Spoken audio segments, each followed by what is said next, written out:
तंत्र सूत्र विधि एक। शिव कहते हैं, हे देवी, यह अनुभव दो श्वासों के बीच घटित हो सकता है। श्वास के भीतर आने के पश्चात और बाहर लौटने के पूर्व, ठीक पूर्व श्रेयस है, कल्याण है। आरंभ की 9 विधियां श्वास क्रिया से संबंध रखती हैं, इसलिए पहले हम श्वास क्रिया के संबंध में थोड़ा समझ लें और विधियों में प्रवेश करेंगे।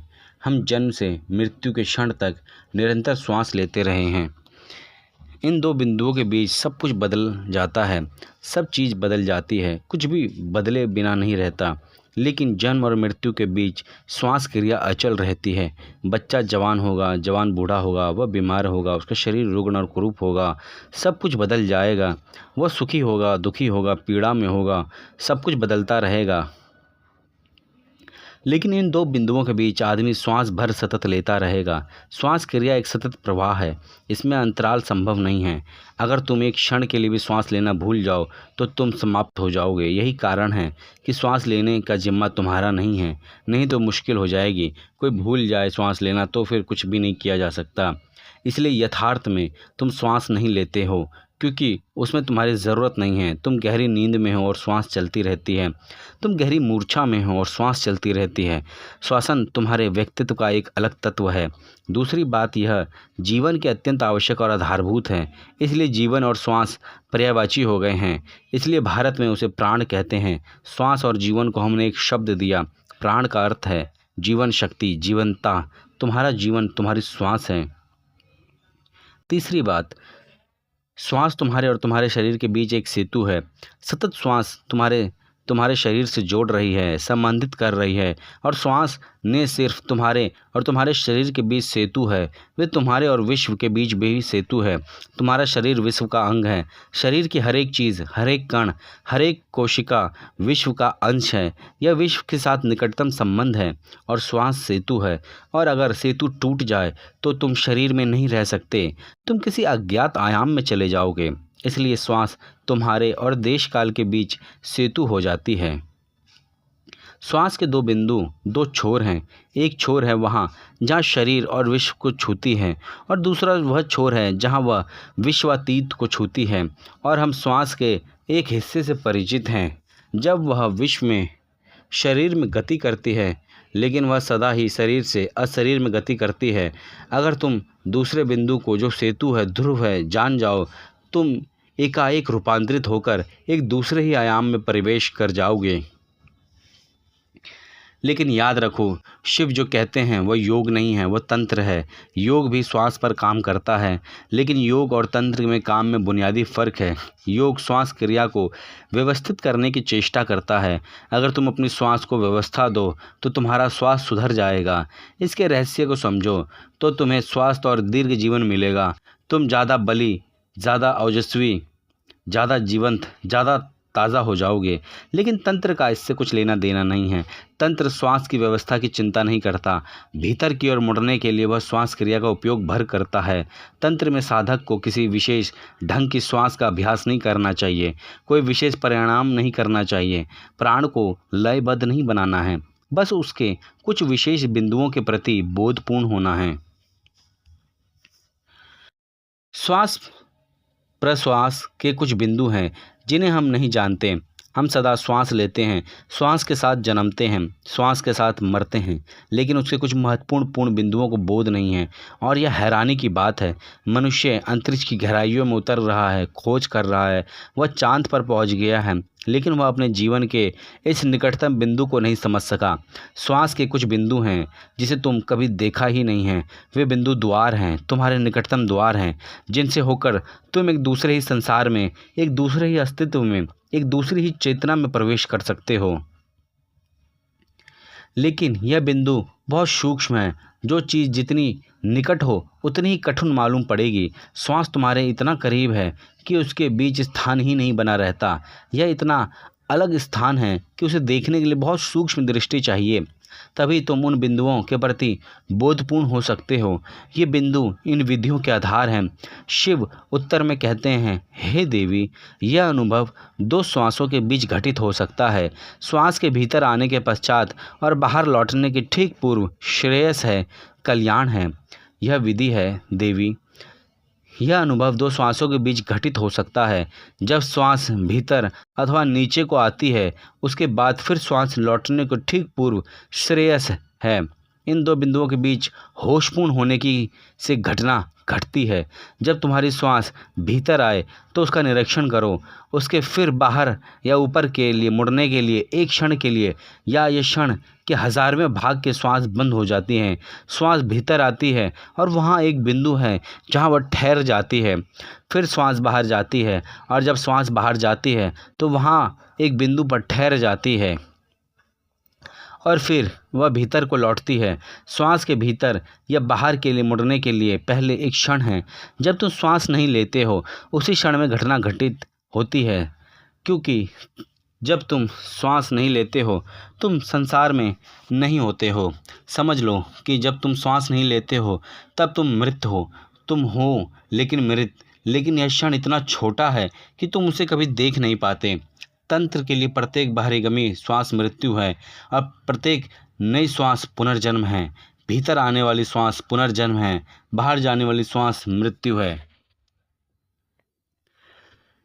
बाहर जाने वाली श्वास मृत्यु का पर्याय है, अंदर जाने वाली श्वास जीवन का। जीवन इसीलिए प्रत्येक श्वास के साथ तुम मरते हो और प्रत्येक श्वास के साथ तुम जन्म लेते हो। दोनों के बीच का अंतराल बहुत क्षणिक है, लेकिन पैनी दृष्टि, शुद्ध निरीक्षण और अवधान से उसे अनुभव किया जा सकता है। और यदि तुम उस अंतराल को अनुभव कर सको तो शिव कहते हैं कि श्रेयस उपलब्ध है। तब और किसी चीज़ की ज़रूरत नहीं है। तब तुम अब काम हो गए, तुमने जान लिया, घटना घट गई। श्वास को प्रशिक्षित नहीं करना, वह जैसी है उसे वैसे ही बने रहने देना। फिर इतनी सरल विधि क्यों? सतत को जानने को ऐसी सरल विधि? सतत को जानना उसको जानना है जिसका ना जन्म है ना मरण। तुम बाहर जाती श्वास को जान सकते हो, तुम भीतर जाती श्वास को जान सकते हो, लेकिन तुम दोनों के अंतराल को कभी नहीं जानते। प्रयोग करो और तुम उस बिंदु को पालोगे, उस अस्वय को पा सकते हो। वह है तुम्हारे या तुम्हारी संरचना में कुछ जोड़ना नहीं है, वह है ही सब कुछ है, सिर्फ बोध नहीं है। कैसे प्रयोग करो? पहले भीतर आने वाली श्वास के प्रति होशपूर्ण बनो, उसे देखो, सब कुछ भूल जाओ और आने वाली श्वास को, उसके यात्रा पथ को देखो। जब श्वास नासापुटों को स्पर्श करे तो उसको महसूस करो। श्वास को गति करने दो और पूरी सजगता से उसको यात्रा करो।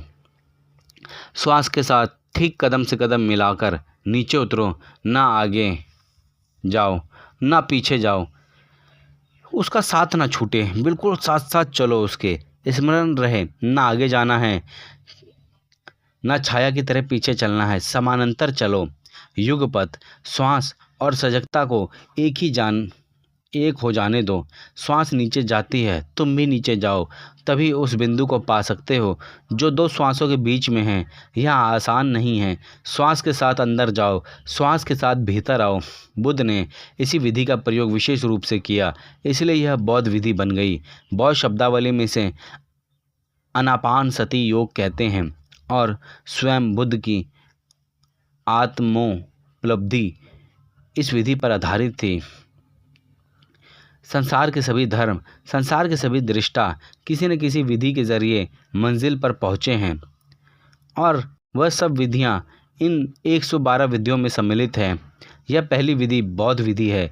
दुनिया इसे बौद्ध विधि के रूप में जानती है क्योंकि बौद्ध इसके द्वारा ही निर्वाण को उपलब्ध हुए थे। बुद्ध ने कहा है, अपनी श्वास प्रश्वास के प्रति सजग रहो, अंदर जाती बाहर आती श्वास के प्रति होशपूर्ण हो जाओ। बुद्ध अंतराल की चर्चा नहीं करते क्योंकि उसकी ज़रूरत ही नहीं है। बुद्ध ने सोचा और समझा कि अगर तुम अंतराल की 2 श्वासों के बीच के विराम की फिक्र करने लगो तो उससे तुम्हारी सजगता खंडित होगी। इसलिए उन्होंने सिर्फ यह कहा कि होश रखो। जब श्वास भीतर आए तो तुम भी उसके साथ भीतर जाओ और जब श्वास बाहर आए तो तुम उसके साथ बाहर आओ। विधि के दूसरे हिस्से के संबंध में बुद्ध कुछ नहीं कहते। इसका कारण यह है कि बुद्ध बहुत साधारण लोगों से, सीधे साधे लोगों से बोल रहे थे। वे उनसे अंतराल की बात करते तो उससे लोगों में अंतराल को पाने की एक अलग कामना निर्मित हो जाती और यह अंतराल को पाने की कामना बोध में बाधा बन जाती। क्योंकि अगर तुम अंतराल को पाना चाहते हो तो तुम आगे बढ़ जाओगे, श्वास भीतर आती रहेगी और तुम उसके आगे निकल जाओगे, क्योंकि तुम्हारी दृष्टि अंतराल पर है जो भविष्य में है। बुद्ध कभी इसकी चर्चा नहीं करते, इसलिए बुद्ध की विधि आधी है, लेकिन दूसरी हिस्सा अपने आप ही चला आता है। अगर तुम श्वास के प्रति सजगता का बोध का अभ्यास करते गए तो एक दिन अनजाने ही तुम अंतराल को पा जाओगे, क्योंकि जैसे जैसे तुम बोध तीव्र, गहरा और सघन होगा, जैसे जैसे तुम्हारा बोध स्पष्ट आकर लेगा, जब सारा संसार भूल जाएगा, जब श्वास का आना जाना ही एकमात्र बोध रह जाएगा, तब अचानक तुम उस अंतराल को अनुभव करोगे जिसमें श्वास नहीं है। अगर तुम सूक्ष्मता से श्वास प्रश्वास के साथ यात्रा कर रहे हो तो उस स्थिति के प्रति अबोध कैसे रह सकते हो जहाँ श्वास नहीं है। वह क्षण आएगा ही, आ ही जाएगा जब तुम महसूस करोगे कि अब श्वास ना जाती है ना आती है, श्वास क्रिया बिल्कुल ठहर गई है। उसी ठहराव में श्रेष्ठ का वास है। यह एक विधि लाखों करोड़ों लोगों के लिए पर्याप्त है। सदियों तक समूचा एशिया इस एक विधि के साथ जिया और उसका प्रयोग करता रहा। तिब्बत, चीन, जापान, बर्मा, श्याम, श्रीलंका, भारत को छोड़कर समस्त एशिया सदियों तक इस विधि का उपयोग करता रहा और इस एक विधि के द्वारा हजारों हजारों व्यक्ति ज्ञान को उपलब्ध हुए। और यह पहली ही विधि है। दुर्भाग्य की बात कि चूंकि यह विधि बुद्ध के नाम से संबंध हो गई, इसलिए हिंदू इस विधि से बचना की चेष्टा में लगे रहे।